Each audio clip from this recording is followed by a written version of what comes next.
تلتها بالمناسبة مسيرات كثيرة في المملكة، مسيرات تنموية اقتصادية واجتماعية. نتطرق اليوم بالتحديد للاقتصادية، وهذا الأنبوب الغاز الذي أعلن عنه الملك يوم أمس المغرب نيجيريا. حدثنا في البداية أستاذ عبد الحافظ على يعني هذه أهمية هذا الأنبوب وأبعاد هذا الأنبوب الاستراتيجية وأيضا الاقتصادية.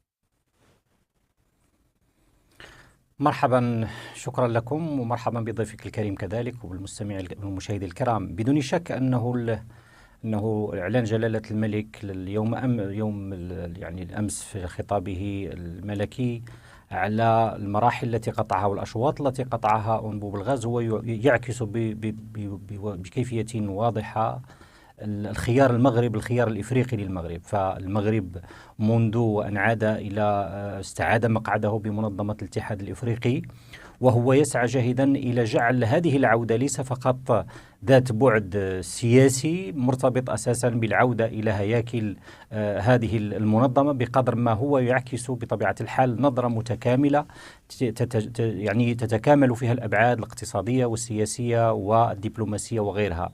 ولعل هذا المشروع اليوم المغرب مع شركائه بطبيعة الحال بصدد إنجازه هو يعبر عن هذا الخيار الاقتصادي الذي يجعل من جميع الدول ومن معظم الدول خاصة غرب إفريقيا تستفيد من هذا المشروع الضخم، على اعتبار أنه مشروع سيهم أكثر من 15 دولة، سيهم ساكنة أيضا تتجاوز 400 مليون نسمة، وأيضا سيعزز في عالم متحول، في عالم اليوم أصبحت فيه الطاقة أيضا سلاحا وعملة نادرة، سيعزز من الأمن الطاقي لعدد من الدول، ولن تستفيد منه فقط القارة الإفريقية بل أيضا ستعم فائدته حتى أوروبا. وبالتالي فهو مشروع ذو أبعاد متكاملة، لأنه حوالي 6000 كيلومتر الذي وسيعبر أكثر من 15 دولة. بدون شك أن هذه الدول ستستفيد من عائدته الاقتصادية ومن كذلك الوضع الاستراتيجي الذي ستحتله إفريقيا علاقة بجيرانها وخاصة بأوروبا. نعم سيد أدمين، سنفصل أكثر في هذا المشروع الذي سيعبر الدول الساحلية ودول أيضا غير ساحلية سنأتي على ذكرها بعد قليل. أنتقل أيضا إلى ضيفنا من الرباط الدكتور إدريس العيساوي. دكتور إدريس، كيف برأيك سيساهم هذا المشروع في تثمين اقتصاد المغرب، أو نقول أن يخلق دينامية اقتصادية جديدة في المملكة؟ أعتقد بأن هذا الأنبوب سيكون له وقع مهم جدا، على الأقل هذا ما جاء على لسان الملك محمد السادس في خطابه بمناسبة المسيرة الخضراء، لأنه هذا الأنبوب تمت دراسته بكثير من العناية وأخذ وقتا كافيا لدى الخبراء المغاربة والإخوان في نيجيريا، وبالتالي توصلوا إلى مجموعة من النتائج المعتبرة اليوم، حيث أنه الآن نعرف كلفة هذا المشروع ومن سيموله، لأن حتى بالنسبة للتمويل كان إشكالات مطروحة. صحيح. من سيموله؟ فأعتقد اليوم هناك ما سيموله بطبيعة الحال الدول التي ستساهم، هي 15 دولة من إفريقيا، ولكن بالأساس هناك حتى الأوبيب أعربوا عن رغبتهم لتمويل هذا المشروع، لأنه سيساعدهم بشكل كبير، لأن هذا الأنبوب سيفتح قلب إفريقيا على البحر الأبيض المتوسط. نعم. وكذلك سيكون له آثار مهمة بالنسبة لتصنيع كل الدول التي سيمر منها، لأن هذه الدول لها خصاص على مستوى كهرباء المدن والقرى التي سيمر منها، وستستفيد منها بطبيعة الحال الاقتصادات التي تحدثنا عنها، وكذلك حتى بالنسبة للمغرب وموريتانيا، لأن موريتانيا كذلك سيكون لها دور مهم جدا في يعني بلورة الجوانب العملية لهذا المشروع. طيب، أنتقل مرة أخرى أستاذ عبد الحافظ أدمينو. هل اختيار المغرب لبلد كنيجيريا هو اختيار يعني أجبر عليه المغرب نظرا لتوقف خط أنبوب الغاز بينه وبين الجارة الجزائر، أم ربما هو اختيار قد يراه البعض موفق، لأن نيجيريا من أكبر اقتصادات إفريقيا ولديها تعتبر سابع احتياطي في العالم من حيث الغاز الغاز الطبيعي؟ أتصور أن الأمر لا يرتبط برد فعل. نحن نعلم أنه التفكير في هذا الأنبوب هو تفكير سابق للأحداث التي أو التطورات التي عرفتها العلاقات المغربية الجزائرية. صحيح، هو منذ 2016. وبالتالي فاستحضار 2016 وهذا هو بالفعل، وبالتالي فهو سابق لمختلف التطورات التي عرفتها العلاقات المغربية الجزائرية. وبالتالي فهذا الاختيار هو أولا يستحضر الإمكانات الطاقية التي تتوفر عليها دولة نيجيريا من جهة، وكذلك هذا البعد المتكامل للتنمية الإفريقية والتنمية الاقتصادية، على اعتبار أن اليوم مرور أو اعتماد هذا الأنبوب ومروره ب 15 دولة بالضرورة أنه سيكون له انعكاس مباشر على مفهوم التنمية المندمجة للقارة الإفريقية، وخاصة للدول التي سيعبر من خلال هذا الأنبوب من جهة. ومن جهة ثانية هو أيضا يعبر حتى عن سيشكل أو سيجسد هذا المنطق رابح حتى بالنسبة لنيجيريا.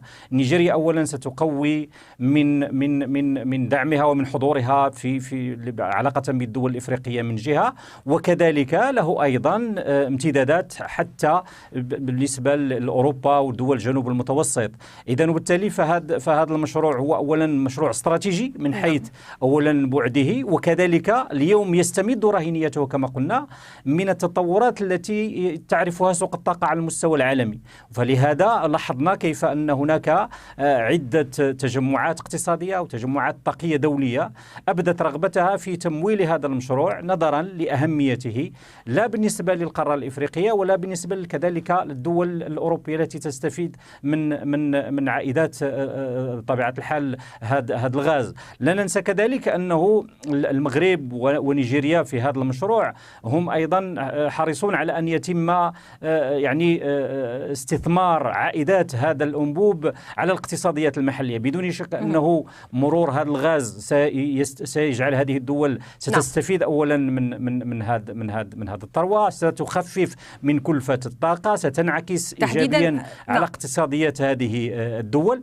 نعم سيد أدمينو، تحديدا هذا ما كنت سأسأل عنه دكتور العيساوي تحديدا. يعني دكتور عيساوي، طول مشروع أنبوب الغاز ربما هو 6000 كيلومتر تقريبا، يمر عبر 15 دولة إفريقية كما ذكر ضيفنا الأستاذ عبد الحفيظ قبل قليل، على طول ساحل المحيط الأطلسي، ويفترض أن يمد أيضا دول غير ساحلية، وهنا الحديث عن نيجر، بوركينا فاسو ومالي. كيف ستستفيد هذه الدول أيضا من هكذا مشروع باعتبارها أيضا معنية بهذا المشروع اليوم؟ لا، بطبيعة الحال هذه الدول منذ الأول كانت في دائرة الدول التي يتم التشاور معها، وأعتقد بأنه هذا الأنبوب سيمد هذه الدول بشيء من هذا الغاز وسيمكن أن تستفيد منه. علينا أن نعلم بأنه لما يمر أنبوب غاز من هذا النوع فهذا يعني أن هناك أتوات تأتي للدول التي يمر منها، وكذلك هناك كذلك إمكانية الاستفادة من المادة ديال الغاز الطبيعي، حيث أن هذه الدول ممكن أن تستعملها مباشرة في التصنيع، في الصناعة، في كهرباء المدن، في كهرباء القرى. فبالتالي هذه الإشكاليات التي كانت مطروحة يعني زمان بالنسبة لهذه المادة أعتقد سيتم حلها بسرعة كبيرة، وخصوصا أن المشروع في كنهه وفي أفكاره فهو مشروع للاندماج الإفريقي، لأن المغرب له سياسة إفريقية واعدة وفاعلة تعطي الأهمية، لأنه الملك محمد السادس منذ خطاب كان ألقاه في ساحل العاج قال بأن الأفارقة لا يحتاجون إلا لأنفسهم إلا للأفارقة. فهذا كان خطاب يعني من نضالي، وبالتالي أعتقد بأنه العديد من أصحاب الشأن والرأي في إفريقيا يستمعوا لذلك، وهم يعني على الأقل فتحوا الباب للتعاون مع المغرب. أنا لا ننسى كذلك بأن نيجيريا كان لها مشروع أنبوب غاز يمر عبر الصحراء وعبر يعني 3 دول ويأتي من هناك إلى أوروبا. فأعتقد بأن هذا المشروع تم التفكير فيه، لكن في آخر المطاف المسؤولين في نيجيريا اعتبروا بأنه من الأفضل والأفيد أن ندخل في هذا التعاون، وخصوصا أن هناك منظمة إقليمية مهمة جدا تعطي الإمكانية للاندماج المحلي، الاندماج. لأن المشكل ديال إفريقيا هي أننا ما عندناش مجموعات اقتصادية ممكن أن تطور هذه القدرة على الاندماج. لأن المغرب العربي مثلا من المناطق الضعيفة جدا على مستوى هذه النسبة، فبالتالي هذا المشروع سيرفع من مستوى أداء هذه الاقتصادات. صحيح. يعني دكتور العيساوي أنه كان هناك مشروع تحدث عنه كانت نيجيريا تفكر فيه مع دول أخرى، ولكن حتى الساعة بقي حبر على ورق. انتقل إلى الأستاذ أدمينو. أستاذ أدمينو، إلى أي مدى هذا المشروع الضخم لأنبوب الغاز نيجيريا المغرب يمكن أن يشكل منافسة قوية للمغرب مع دول أخرى في القارة الإفريقية تعتبر من أكبر مصدري يعني الغاز الطبيعي؟ هو الأمر الآن لا يتعلق بقرار المنافسة بقدر ما هو كما قلت هو تصور لرؤية اقتصادية متكاملة، رؤية اقتصادية لا تهم المغرب وحده، بل أن الأمر يتعلق اليوم بتقوية أيضا حتى القدرة التفاوضية للقارة الإفريقية بأكملها وللدول الإفريقية، خاصة تلك التي سيمر منها هذا الأنبوب، على اعتبار أنه اليوم إذا كان كيف ما قال الأستاذ العيساوي، إذا كانت إفريقيا عمليا والقارة الإفريقية تفتقد إلى تجمعات اقتصادية قادرة على فرض يعني تصوراتها واستراتيجيتها، فاليوم هذا التجمع سواء ما يتعلق بتجمع غرب إفريقيا وكذلك الدول التي سيمر من هذا الأنبوب، إن كان له أيضا عوائد داخلية مرتبطة بالاقتصادات المحلية، فهو له أيضا هذا القدرة الاستراتيجية، على اعتبار أنه سيمكن القارة الإفريقية أيضا من أن يكون لها أيضا دور على مستوى اقتصادية الطاقة على المستوى العالمي، وخاصة أن هذا الأنبوب سيصل إفريقيا بأوروبا. ومن جهة ثانية سيقوي القدرة أيضا التنافسية للاقتصاديات المحلية، لأن أن المغرب على هذا الصعيد أيضا على مستوى البنية التحتية، وجلالة الملك أشار في خطابه إلى الآفاق التي أيضا يفتحها ميناء الداخلة ميناء المتوسطي، أيضا علاقة بالأنشطة التي قد ترتبط بهذا النوع من يعني الأنشطة الاقتصادية المرتبطة بالغاز. إذن وبالتالي فهو سيعطي هذا التكامل أولا الإفريقي من جهة، سيقوي اقتصادية الدول المحلية، وأيضا سيجعل أيضا إفريقيا حاضرة على مستوى القرار الطاقي على المستوى الدولي وعلى المستوى الإقليمي، خاصة في علاقتها مع الشركاء الأوروبيين.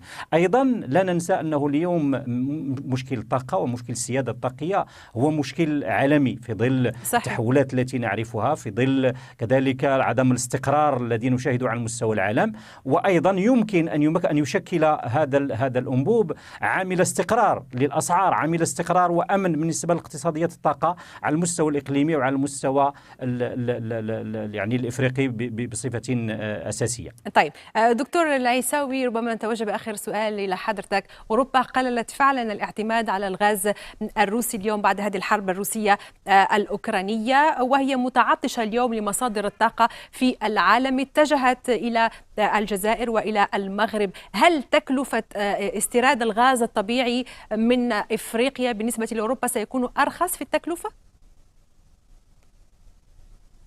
أنا أعتقد بأنه سيكون مهم جدا كعرض جديد على مستوى التكلفة بالنسبة لأوروبا، لأنه الدول الأوروبية الآن تبحث عن مصادر ثابتة وآمنة ومستمرة، وهذا الشأن بالنسبة لهذا الأنبوب.